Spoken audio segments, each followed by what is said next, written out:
चंद्रगुप्त को द्वार पर बैठे काफी समय हो गया था। विद्यार्थियों को अलग अलग हथियारों से अभ्यास करता देख चंद्रगुप्त से अपनी उत्सुकता दबाई नहीं गई। द्वार पर बैठे द्वारपाल का जैसे ही ध्यान भटका, चंद्रगुप्त ने मौके का फायदा उठाया और शस्त्र विद्या के अभ्यास प्रांगण में जा पहुंचा। वहां पर कुछ विद्यार्थी लकड़ी की तलवार से तलवारबाजी का अभ्यास कर रहे थे। उन्होंने भले ही धोती पहनी थी, लेकिन रंगरूप से साफ पता चल रहा था कि वो सब किसी राजसी कुल के ही राजकुमार थे। चंद्रगुप्त उत्सुक होकर वहीं खड़ा होकर उनके अभ्यास को देखने लगा।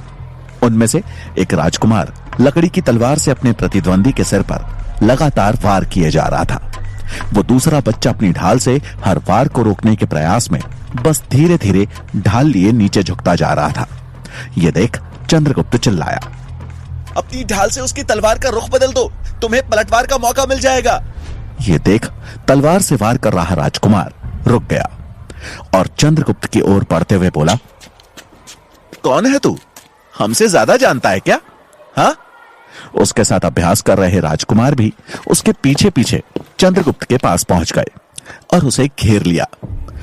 अपने भोलेपन में उत्तर देते हुए चंद्रगुप्त ने कहा, मेरा नाम चंद्रगुप्त है और जल्दी ही मैं भी यहाँ शिक्षा ग्रहण करने वाला हूँ। रही बात अभ्यास की, तो मुझे लगता है कि अभी तक जो मैंने देखा उसके हिसाब से मैं आपको मात दे सकता हूँ। चंद्रगुप्त की बात सुनकर सभी जोरों से हंसने लगे। एक ने उसके मैले कपड़ों को देखते हुए कहा, तुझे मालूम भी है यहाँ केवल बुद्धिजीवी और राजसी परिवार के बच्चों को ही प्रवेश मिलता है, रास्ते से उठकर आए भिखारियों के लिए नहीं है तक्षशिला। यह सुनकर चंद्रगुप्त मायूस हो गया। इससे पहले कि वो कुछ कहता, उनमें से एक ने चंद्रगुप्त के कुर्ते में हो रहे छोटे से छेद में उंगली फंसाकर उसे एक सिरे से फाड़ दिया। ये देख तलवार लिया हुआ राजकुमार बोला, अरे ये कुर्ता तो फट गया, अब कल से क्या पहनेगा? केले के पत्ते। ऐसा कहते हुए सभी उसका उपहास करने लगे। चंद्रगुप्त क्रोधित हो उठा और उसने कुर्ता फाड़ने वाले राजकुमार को जोर का धक्का देते हुए जमीन पर गिरा दिया। ये देख लकड़ी की तलवार लिए राजकुमार ने चंद्रगुप्त की पीठ पर वार किया। अचानक हुए इस हमले से चंद्रगुप्त को झटका लगा, लेकिन अगले ही पल उसने अपने आप को संभालते हुए वहां पड़ी ढाल उठाई और उसके सामने आकर बोला, पीठ पर वार करना कायरों का काम है, लड़ना है तो सामने से लड़ो। चंद्रगुप्त को ललकारता देख उसने पूरी ताकत के साथ अपनी तलवार से चंद्रगुप्त पर वार किया, लेकिन चंद्रगुप्त ने चालाकी दिखाते हुए अपनी ढाल से बस उसकी तलवार का रुख मोड़ दिया और वो जमीन से जा टकराई। मौके का फायदा उठाकर चंद्रगुप्त ने ढाल से उसकी छाती पर एक जोर का वार किया और वो राजकुमार दूर जा गिरा। यह देखकर सभी राजकुमारों ने तलवार उठाकर चंद्रगुप्त को घेर लिया और उस पर हमला करने के लिए जैसे ही आगे बढ़े, तभी सबके कानों में एक आवाज गूंजी, रुको। सबकी तलवारें अचानक से थम गई। सामने देखा तो चाणक्य खड़े थे, जिनके चेहरे पर क्रोध स्पष्ट झलक रहा था। उनका चेहरा देखकर सभी राजकुमार घबरा गए। चंद्रगुप्त भी एक पल के लिए सहम गया। चाणक्य क्रोधित स्वर में बोले, राजकुल से हो, यहां शस्त्र विद्या का पाठ ले रहे हो या छल विद्या का? यह सुन वहां खड़े सभी छात्रों ने डर के मारे अपनी नजरें नीची कर ली। चंद्रगुप्त जमीन से उठा। अपने सामने चाणक्य को देखकर उसकी जान में जान आई। चाणक्य ने उन राजकुमारों को देखते हुए कहा, एक निहत्थे इंसान को घेर कर मारना तक्षशिला की किस युद्ध नीति में लिखा है? किसी के पास इसका कोई उत्तर नहीं था। चाणक्य ने एक नजर उन सबको देखा और बोले, नियमों का उल्लंघन हुआ है। चंद्रगुप्त ने बगैर आज्ञा के तक्षशिला के प्रांगण में प्रवेश किया और आप लोगों ने युद्ध नीति का गलत प्रदर्शन करके, इसलिए दंड निश्चित है। चाणक्य का यह क्रोधित रूप चंद्रगुप्त पहली बार देख रहा था। वो और अन्य राजकुमार उनका गुस्सा देखकर डर गए। इससे पहले कि चाणक्य कुछ बोलते, उन्हें पीछे से आचार्य गजानन का स्वर सुनाई दिया, आचार्य, अगर आपके साथ आया ये बालक प्रांगण में नहीं आता तो शायद मेरे शिष्यों और इस बालक के बीच टकराव की स्थिति ही उत्पन्न नहीं होती। चाणक्य पीछे मुड़े तो सामने आचार्य गजानन खड़े थे। उन्हें देखते ही वहां खड़े राजकुमारों के चेहरे पर एक संतोष का भाव आ गया। उन्हें लगा कि अब तो आचार्य गजानन उन्हें बचा ही लेंगे। चाणक्य ने उन राजकुमारों के चेहरे के भावों को पढ़ लिया था। उन्होंने गजानन की आंखों में आंखें डालकर कहा, मैं मानता हूं चंद्रगुप्त ने बगैर अनुमति के उत्सुकतावश तक्षशिला के प्रांगण में प्रवेश किया, लेकिन इन राजकुमारों ने उसके साथ जो बर्ताव किया वो तक्षशिला की शिक्षा नहीं है। इसलिए मेरी समझ से इन सबको इनकी गलती का आभास होना जरूरी है। चाणक्य की बात सुनकर गजानन ने पलटवार किया, तो ठीक है, आप अपने शिष्य का दंड तय कर लीजिए, इन्हें मेरे हवाले छोड़ दीजिए। इनको क्या दंड देना है वो मैं तय कर लूंगा। चाणक्य को समझ में आ रहा था कि गजानन उन राजकुमारों को बचाने का हर संभव प्रयास कर रहे थे। उन्होंने गजानन के सुर में सुर मिलाते हुए कहा, जैसा आप उचित समझे। और रही बात गुरु शिष्य के संबंधों की, तो मेरी नजर में तक्षशिला के हर शिष्य पर हर गुरु का अधिकार है, क्योंकि यहां से निकला छात्र किसी एक गुरु का प्रतिनिधित्व नहीं करता, वो प्रतिनिधित्व करता है संपूर्ण तक्षशिला का। चाणक्य की यह बात गजानन को चुप गई और उन्होंने क्रोधित हो उन राजकुमारों को 2 दिन तक सिर्फ रसोई में खाना बनाने की सजा सुनाई। उन्हें सजा देकर गजानन चाणक्य की ओर पलटकर बोले, आशा करता हूं कि अब आप संतुष्ट होंगे और इस बच्चे को भी उचित दंड देंगे।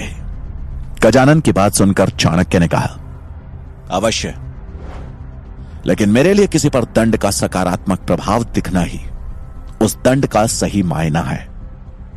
गलती का आभास करवाने से ज्यादा महत्वपूर्ण है किसी को खुद ही अपनी गलती का आभास होना। यह कहकर चाणक्य ने गजानन को प्रणाम किया और चंद्रगुप्त का हाथ पकड़कर वहां से निकलने लगे। तभी गजानन ने पीछे से दांत पीसते हुए मन ही मन कहा, आने दो चंद्रगुप्त की परीक्षा वाला दिन। उस दिन मैं इसे हारने का आभास करवाऊंगा और आपको आचार्य चाणक्य खुद ही पता चल जाएगा कि केवल आप ही उत्कृष्ट नहीं है। चाणक्य चंद्रगुप्त का हाथ पकड़कर चले जा रहे थे। चंद्रगुप्त को समझ आ गया था कि उसने बहुत बड़ी भूल की है। चाणक्य उसे लेकर तक्षशिला के मुख्य द्वार से निकलकर एक सुनसान रास्ते पर चल दिए। एक जगह चंद्रगुप्त रुक गया और चाणक्य से अपना हाथ छुड़ाते हुए उनके चरणों में गिरकर बोला, मुझे क्षमा कर दीजिए आचार्य, मुझसे बहुत बड़ी भूल हो गई। मैं वचन देता हूं कि आइंदा से आपको शिकायत का मौका नहीं दूंगा। आप मुझे जो भी दंड देना चाहते हैं मुझे स्वीकार है, लेकिन मैं तक्षशिला में पढ़ना चाहता हूं। मेरे सीखने का अवसर मुझसे मत छीनिए आचार्य। उसके चेहरे पर ग्लानि का भाव स्पष्ट रूप से दिख रहा था। चाणक्य का क्रोध थोड़ा शांत हुआ। उन्होंने उसे ऊपर उठाया और बोले, चंद्रगुप्त, सीखने का पहला नियम है अनुशासन।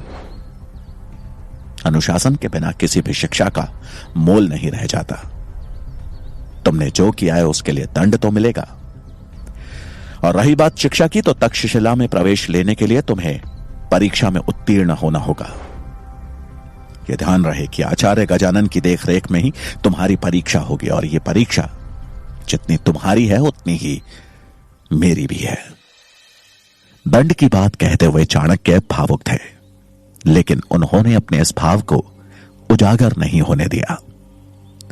उन्हें पता था कि आचार्य गजानन चंद्रगुप्त की प्रवेश परीक्षा में सबसे बड़ा अवरोध बनने वाले हैं। इसलिए आवश्यक था कि चाणक्य भावनाओं को त्याग कर चंद्रगुप्त को मानसिक और शारीरिक रूप से इतना मजबूत बनाए कि वो हर चुनौती का सामना कर सके। प्रवेश परीक्षा की बात सुनकर चंद्रगुप्त ने दृढ़ता से कहा, इस परीक्षा में उत्तीर्ण होने के लिए मुझे जो भी करना पड़े मैं करने को तैयार हूं आचार्य।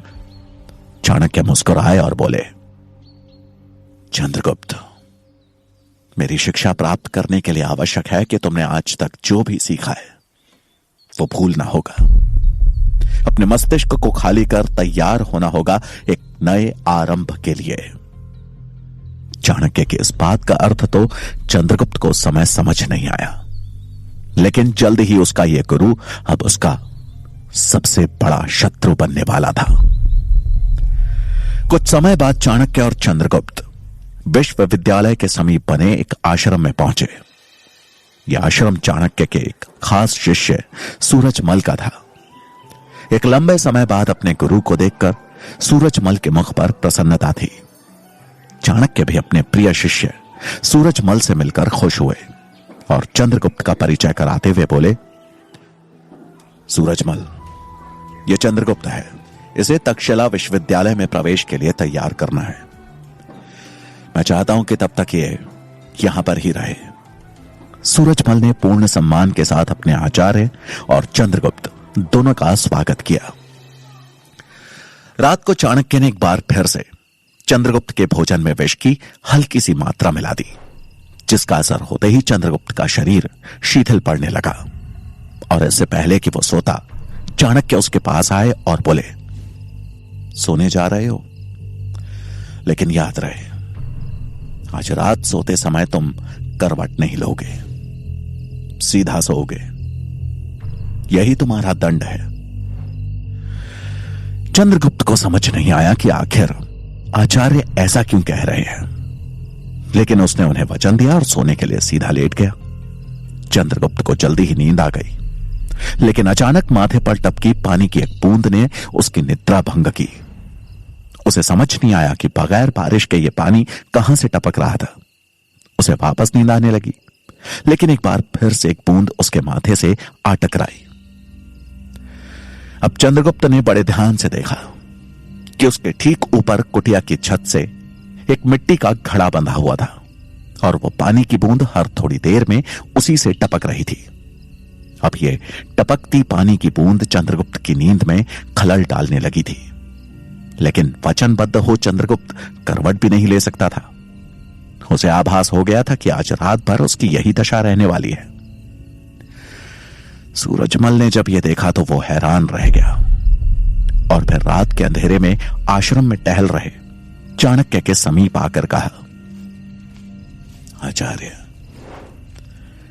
मुझे यह तो पता है कि आप उस बच्चे के साथ जो भी कर रहे हैं कुछ सोच समझ कर ही कर रहे हैं, लेकिन क्या मैं जान सकता हूं कि इसके पीछे आपकी मंशा क्या है? सूरजमल को उत्तर देते हुए चाणक्य ने कहा, आज रात भर नींद ना मिलने के कारण कल सवेरे इसका ध्यान केंद्रित नहीं रहेगा और तब परीक्षा होगी इसकी सतर्कता की, इसके सचेत होने की। हर पल, हर प्रहर, हर स्थिति में सही निर्णय ले पाना ही एक राजा का सबसे बड़ा गुण होता है और मुझे चंद्रगुप्त के इन्हीं गुणों को तराशना है। चाणक्य का उत्तर सुन सूरजमल मन ही मन बोला, वाह आचार्य, ईश्वर किसी को गुरु दे तो आपके जैसा दे। उसने फिर चाणक्य को नमन करते हुए कहा, आचार्य, रात बहुत हो चुकी है, अब आपको विश्राम करना चाहिए। सूरजमल की बात सुनकर चाणक्य ने उसकी ओर देखा और कुछ सोचते हुए बोले, जब आपका शत्रु जाग रहा हो तो भला आप कैसे सो सकते हैं? तुम विश्राम करो सूरजमल। सूरजमल को चाणक्य की बात तो समझ नहीं आई, लेकिन वो उन्हें प्रणाम कर वहां से चला गया।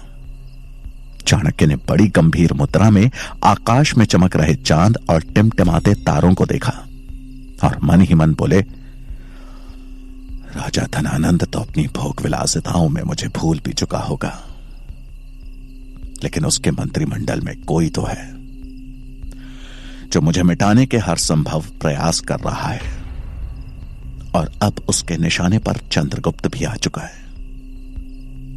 कौन हो सकता है वो?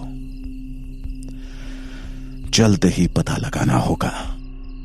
चाणक्य के मुख पर छाई चिंता सही थी, क्योंकि राजा धनानंद के महामंत्री अमात्य इतनी जल्दी हार मानने वालों में से नहीं थे। मगध राज्य में चांद की नीली रोशनी में महामंत्री अमात्य का चेहरा गुस्से में लाल लावे की तरह खौला हुआ था। उनके सामने वही घायल मसाई सैनिक खड़ा था जिसने चाणक्य को मारने का प्रयास किया था। अमात्य ने गुस्से में सवाल करते हुए कहा, एक निहत्थे ब्राह्मण को मारने भेजा था और तुमसे वो भी नहीं हुआ? अमात्य के गुस्से को देखकर वो मसाई सैनिक डर से कांप रहा था। प्रश्न का उत्तर देते हुए वो बोला, महामंत्री जी, मानता हूं वो निहत्थे थे, लेकिन वो बच्चा चीते की फुर्ती से पता नहीं कहां से आया और उन्हें बचा लिया। अपनी उम्र से दोगुनी समझदारी और फुर्ती थी उस बच्चे में, और फिर वो कबीले का आदमी जिसने मुझे घायल कर दिया। बच्चे का जिक्र सुन अमात्य अचंभित थे और कुछ सोचकर मन ही मन बोले, अब कौन सा दाव चल रहा है चाणक्य? उसकी अपनी तो कोई संतान है ही नहीं, तो फिर क्या वास्ता है उसका इस बच्चे के साथ? शीघ्र ही पता लगाना होगा। तभी सामने खड़े मसाई सैनिक ने अमात्य की चुप्पी देखते हुए कहा, महामंत्री, बस एक मौका और दे दीजिए। मैं वचन देता हूं कि अगली बार चाणक्य और उस बच्चे दोनों का शीश आपके कदमों में होगा। उसकी बात सुनकर अमात्य आंखों में गुस्सा लिए बोले, उनका नहीं, पहले तेरा। ऐसा कहकर उन्होंने एक इशारा किया और उस मसाई सैनिक के पीछे खड़े एक आदमी ने उसकी गर्दन पर तलवार चला दी। इससे पहले कि उस मसाई सैनिक को कुछ समझ आता, उसका सिर लुढ़कते हुए अमात्य के कदमों पर जा गिरा। अमात्य ने एक पल उस कटे हुए सिर को देखा और उसके बाद सामने हाथ में तलवार लिए गुप्तचर को देखते हुए बोले, आज ही तक्षशिला के लिए निकल जाओ और चाणक्य और उस बच्चे पर एक साए की तरह नजर रखो। मुझे चाणक्य और उस बच्चे की हर सूचना चाहिए, और याद रहे कोई चूक ना हो। उस गुप्तचर ने उनको प्रणाम किया और रात के अंधेरे में गायब हो गया। अमात्य के चेहरे पर चिंता का भाव था और वो अपने आप से बातें करते हुए बोले, कहीं चाणक्य उस बच्चे को मगध के भावी राजा के रूप में तो नहीं देख रहा। अमात्य के इस कथन में सत्यता तो थी, लेकिन छोटा चंद्रगुप्त इस सत्य से बहुत दूर। रात भर ना सोने की वजह से आज उतना चपल नहीं दिख रहा था। विष का नशा था जो उसे सोने पर विवश कर रहा था, और वहीं समय समय पर टपकती पानी की बूंदें थी जो कि सोने नहीं दे रही थी। उसने इस समस्या से जूझते हुए बगैर करवट लिए पूरी रात बिता दी थी, लेकिन उसे अभी तक यह समझ में नहीं आया था कि आखिर चाणक्य का यह सब करने के पीछे कारण क्या था। सूरज निकलने में अभी समय था कि तभी सूरजमल चंद्रगुप्त के पास आया और उसे अपने साथ चलने को कहा। सूरजमल की बात सुनकर चंद्रगुप्त ने सवाल किया, हम लोग कहां जा रहे हैं? आचार्य कहां हैं? सूरजमल ने उसके साथ आश्रम से बाहर निकलते हुए कहा, जल्द ही तुम्हें तुम्हारे सारे प्रश्नों के उत्तर मिल जाएंगे। ऐसा कहकर उन दोनों ने 3 कोस का सफर तय किया और एक पहाड़ी पर बनी एक गुफा के मुहाने पर आ पहुंचे। रात भर न सोने और 3 कोस के इस मुश्किल सफर ने चंद्रगुप्त को शारीरिक और मानसिक रूप से शिथिल कर दिया था।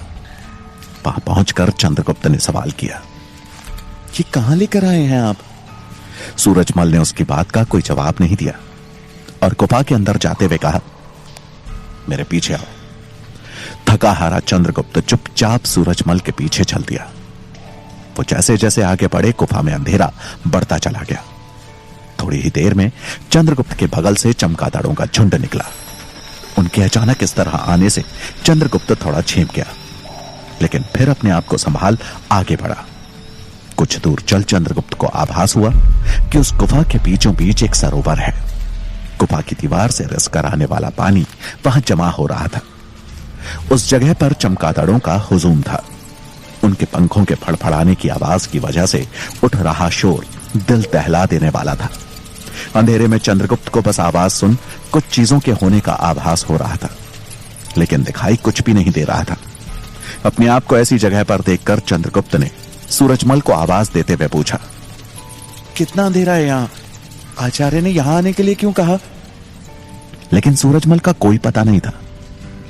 चंद्रगुप्त ने उसे 1-2 बार आवाज दी, लेकिन वो अंधेरे में ऐसे गायब हो गया था मानो कोई जादुई साया हो। चंद्रगुप्त अब अकेले उस गुफा में इधर उधर देखे जा रहा था कि तभी उसके कानों से एक आवाज टकराई। कौन हो तुम? आवाज सुन चंद्रगुप्त ने एक गहरी सांस ली, क्योंकि वो इस आवाज से परिचित था। यह आवाज थी उसके आचार्य चाणक्य की। चाणक्य की आवाज उस गुफा में चारों दिशाओं में गूंज रही थी, मानो चारों दिशाओं में 4 चाणक्य खड़े हों। चंद्रगुप्त ने इधर उधर देखा, लेकिन उस अंधेरे में उसे कुछ भी दिखाई नहीं दिया। उसने आवाज लगाते हुए कहा, आचार्य, आप कहां हैं? बहुत अंधेरा है यहां। एक पल के मौन के बाद चाणक्य की आवाज फिर से गूंजी। मैंने पूछा, कौन हो तुम? दोबारा प्रश्न पूछे जाने पर चंद्रगुप्त समझ गया कि उसकी परीक्षा शुरू हो चुकी है। उसने उत्सुक होकर उत्तर दिया, मैं चंद्रगुप्त हूं। तभी उसे चाणक्य की आवाज सुनाई दी, गलत उत्तर। और इस आवाज के साथ एक डंडा उसकी पीठ से टकराया। अचानक हुए इस प्रहार के चलते चंद्रगुप्त जमीन पर गिर गया। उसने इधर उधर देखा, लेकिन उसे वहां कोई नहीं दिखा। चंद्रगुप्त खड़ा हुआ और बोला, आचार्य, ये क्या है? और इससे पहले कि वो और कोई प्रश्न पूछता, चाणक्य की आवाज दोबारा गूंजी, कौन हो तुम? अब चंद्रगुप्त सतर्क था। उसे सोच समझकर प्रश्न का उत्तर देना था, क्योंकि गलत उत्तर का परिणाम उसे पता था। उसने कुछ देर सोचा और फिर थोड़े संकोच के साथ बोला, मैं आपका शिष्य हूं। तभी चाणक्य की आवाज गूंजी, फिर गलत उत्तर। चाणक्य का जवाब सुन चंद्रगुप्त डंडे से बचने के लिए संभलता कि तभी वो डंडा उसके पैरों में आ लगा। चंद्रगुप्त इस बार फिसलकर नीचे जा गिरा। रात भर न सो पाने और सवेरा होते ही 3 कोस का सफर तय करने की वजह से चंद्रगुप्त को ध्यान केंद्रित करने में दिक्कत हो रही थी। इसके अलावा उस गुफा के अंधेरे के बीच चमगादड़ों के उड़ने और पानी के गिरने के शोर की वजह से उसे पता ही नहीं लग पा रहा था कि आखिर डंडा किस दिशा से आ रहा है और कौन मार रहा है। हताश होकर चंद्रगुप्त उठा कि तभी चाणक्य की आवाज फिर गूंज उठी, कौन हो तुम? चंद्रगुप्त परेशान था। उसे समझ में नहीं आ रहा था कि आचार्य बार बार एक ही सवाल क्यों पूछ रहे हैं। तभी उनकी आवाज एक बार फिर गूंज उठी, मैंने पूछा, कौन हो तुम? चंद्रगुप्त ने उत्तर सोचना शुरू किया। साथ में डर था कि अंधेरे को चीरता हुआ वो डंडा फिर से न आ लगे। उसने थोड़ी देर सोचने के बाद उत्तर दिया, न मैं चंद्रगुप्त हूं, न मैं आपका शिष्य हूं। मैं सबसे पहले एक मनुष्य हूं। मनुष्य। एक पल के मौन के बाद चाणक्य की आवाज गूंजी, गलत जवाब। और उसी के साथ अंधेरे में लहराता हुआ डंडा आया जो चंद्रगुप्त की पीठ पर जाकर लगा। एक जोर के कराहने की आवाज के साथ चंद्रगुप्त एक बार फिर से जमीन पर था। अब उसका धैर्य टूट चुका था। उसमें अब और उठ पाने की ताकत नहीं थी और ना ही क्षमता थी प्रश्नों के उत्तर देने की। वो वहां मौजूद पत्थरों का सहारा लेकर जैसे तैसे उठा और पूरी शक्ति से चिल्लाते हुए बोला,